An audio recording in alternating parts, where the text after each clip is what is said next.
Buenas tardes y gracias por estar aquí. Para mí es un honor estar en esta casa, en este lugar, donde hace unas décadas un grupo de hombres y de mujeres decidieron arriesgar su vida por combatir por la historia, realizar un combate práctico por la historia. Parafraseando un poco al historiador Lucian Febre, combates por la historia, podemos decir que aquí estuvieron hombres y mujeres que dieron un combate efectivo por la historia. Bueno, yo hoy quería hacer una pequeña reflexión sobre qué es la memoria histórica. Tenemos historia como ciencia social, se nos habla también del relato histórico y se nos habla de la memoria histórica. La historia es una ciencia social que busca desentrañar los procesos históricos, analizar las sociedades históricas para comprender el presente. Decimos que la única manera de entender el presente es a través de la ciencia histórica, a través de la historia como ciencia social. El relato histórico sería divulgar, hacer visible para la gran mayoría de la sociedad, para aquellos que no son historiadores profesionales, lo que los historiadores profesionales desentrañan del pasado para entender el presente. Pero la memoria histórica, en mi opinión, es otra cosa. La memoria histórica es la memoria, el recuerdo que del pasado tienen los individuos y las colectividades. Sobre todo esta segunda parte, la memoria de los pueblos, la memoria de los colectivos. La memoria de los colectivos, de las clases sociales, es distinta. La memoria de los dominadores, ellos recuerdan y saben que viven así de bien porque sus padres, sus abuelos, sus antepasados amasaron grandes fortunas. Decía un santo de la Iglesia, San Agustín, en el siglo V, que quien es rico o es ladrón o hijo de ladrones. Y lo decía un santo de la Iglesia Católica. La historia de los pueblos es distinta. La historia de los pueblos es la historia de la opresión, de la miseria, del horror y también la memoria de la lucha. La poesía popular, los poetas comprometidos con la causa de los pueblos, han recogido en sus versos fragmentos sintéticos de esta memoria. Por ejemplo, de la memoria de la explotación, el poeta murciano Miguel Hernández, hablando de los niños yunteros que eran en la España prerrepublicana y también en la España republicana, algo precisamente que las leyes republicanas, las leyes democráticas trataron de suprimir, eran niños que sustituían a las mulas como cargas porque eran más baratos, comían menos, ¿no? Y decía: contar sus años no sabe y ya sabe que el sudor es una corona grave del sal para el labrador. Fijaos con estos versos cómo se resume la memoria de la explotación. La memoria de los pueblos también es la memoria del hambre. Y el mismo Miguel Hernández dice en una poesía que se titula El hambre: tened presente el hambre, recordad su pasado, turbio de capataces que pagaban en plomo aquel jornal al precio de la sangre cobrado, con yugos en el alma, con golpes en el lomo. Está la memoria del horror. Hay una poesía que se atribuyó erróneamente a Bertolt Brecht, en realidad es de un pastor protestante, Martin Niemöller, que estando prisionero en Auschwitz reflexionaba sobre el hecho de no haber despertado a tiempo. Seguramente la conocéis, es la época nazi, y dice: primero llegaron a por los comunistas, pero como yo no era comunista, no me importó. Luego fueron a por los judíos, pero yo no era judío, tampoco me importó. Luego fueron a por los socialdemócratas, etcétera. Dice: ahora vienen a por mí, pero ya es demasiado tarde. Esa poesía es la poesía que sintetiza el horror. Y está también la memoria de la lucha, que también Miguel Hernández sintetiza al final de la memoria de la poesía dedicada al hambre. Termina así esta poesía, dice: por haber engordado tan baja y brutalmente, más abajo de donde los cerdos se solazan, seréis atravesados por esta gran corriente de espigas que llamean, de puños que amenazan. Bueno, la poesía, por lo tanto, la poesía del pueblo, es una manera de recordar la memoria histórica. La memoria histórica, además, se amalgama con el presente, o sea, los pueblos ven el pasado siempre a la luz del presente, de manera que se produce una especie de síntesis entre lo que se vive y lo que se recuerda. Y además, sin esta memoria, si falla esta memoria, no somos capaces de entender el pasado, lo entendemos mal. Y nos creemos el mito que el capital nos ha metido, el mito del progreso. Walter Benjamin, un pensador marxista de la Escuela de Frankfurt, decía que creer que en el siglo XX son todavía posibles algunas cosas, asombrarse de eso no es un asombro filosófico. Siguiendo este mito del progreso y cayendo en la trampa del mito del progreso sin entender que esa memoria histórica, pensamos que el horror nazi es algo del pasado y que, sobre todo en Europa, se entiende que eso fue, como decía Benedetto Croce, uno de los historiadores al servicio de esta idea del progreso, fue un mal sueño. Cuando se nos habla del nacionalsocialismo, del horror nazi superado, se olvida que las corporaciones Siemens, la Volkswagen, la Mercedes-Benz, la banca alemana, fueron quienes auparon a Hitler al poder, fueron quienes le financiaron, fueron quienes sostuvieron la dictadura y el terror nazi. Y son multinacionales que nunca fueron juzgadas en Nuremberg. El que fue presidente de la Asociación de Escritores Españoles, Andrés Sorel, escribió un artículo cuando cayó Pinochet, cuando ya no fueron necesarios sus servicios, que se titulaba Pinochet no existe. Porque la idea de que se había vencido al fascismo con la caída de Pinochet en Chile era, decía Andrés Sorel, falsa.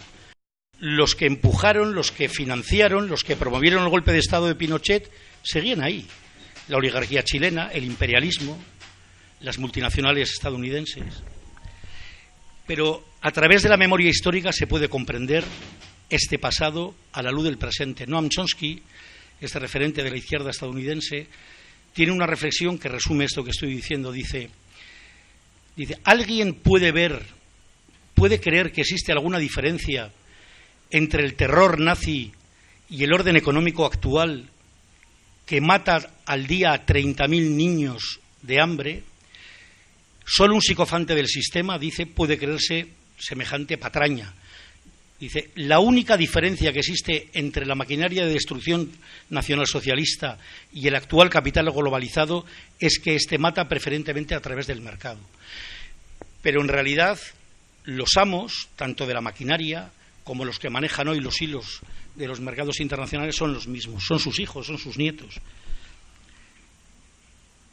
El pueblo del que venimos nosotros, que es un pueblo muy chiquito, muy pequeñito, un Herri Chiquía, partido entre dos estados, vertebrado por la cordillera de los Pirineos, tiene también su memoria, tiene una memoria de pueblo, la memoria de las machinadas, que son las rebeliones, las insurrecciones campesinas contra el hambre en la Edad Moderna, a finales de la Edad Moderna, en los siglos XVII y XVIII.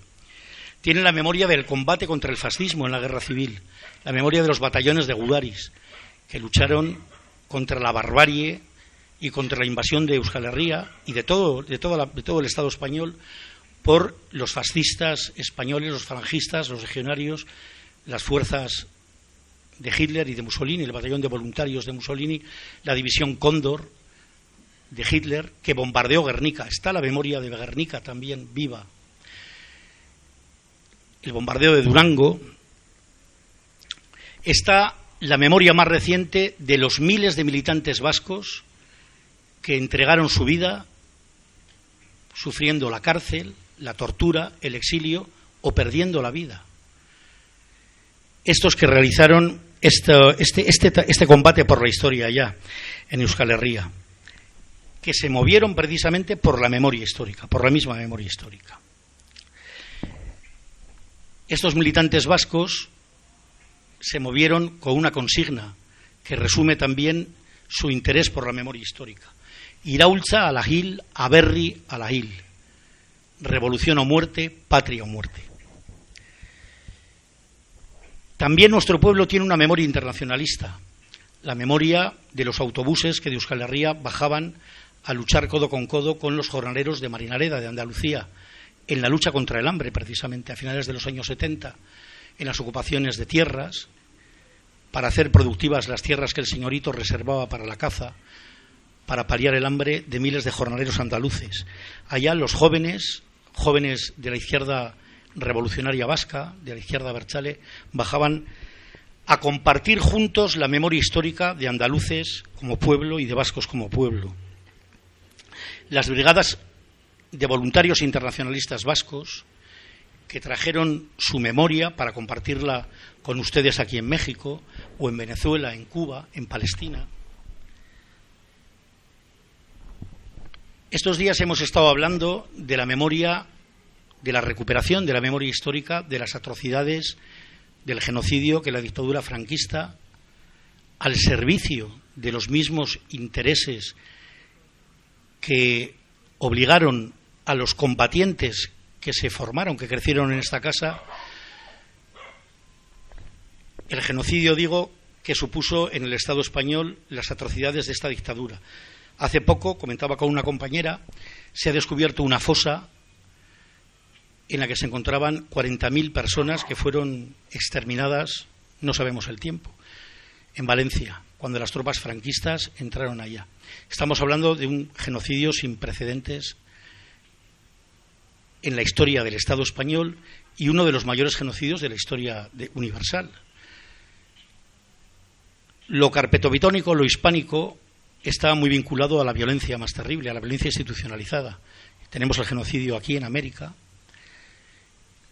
Está el exterminio de los compañeros liberales de Mina entre 1814 y 1820, el exterminio de los compañeros liberales de Mina ya más tarde, entre 1823 y 1831, que horrorizaron a los absolutistas de la época, al duque de Angulema. Y está el genocidio franquista como una prueba de que el capital no tiene límites. Decía Marx que el 30% de interés ya mueve las entrañas. El 60% de interés hace que apenas se respete nada. Y dice, con el 100% de interés, el capitalista no considera nada sagrado. Bien, pues eso es lo que pasó allá. Para terminar esta reflexión sobre qué es la memoria histórica, para que veáis cómo se amalgama el pasado y el presente, voy a despedirme con una poesía también de Miguel Hernández, que se la dedicó a Hitler y a Mussolini, pero que hoy día se la podemos dedicar a Obama, se la podemos dedicar al Fondo Monetario, a los gestores del Fondo Monetario Internacional, del Banco Mundial, de la Troika Europea, a los que llevan décadas saqueando este continente y ahora están saqueando al pueblo de Europa.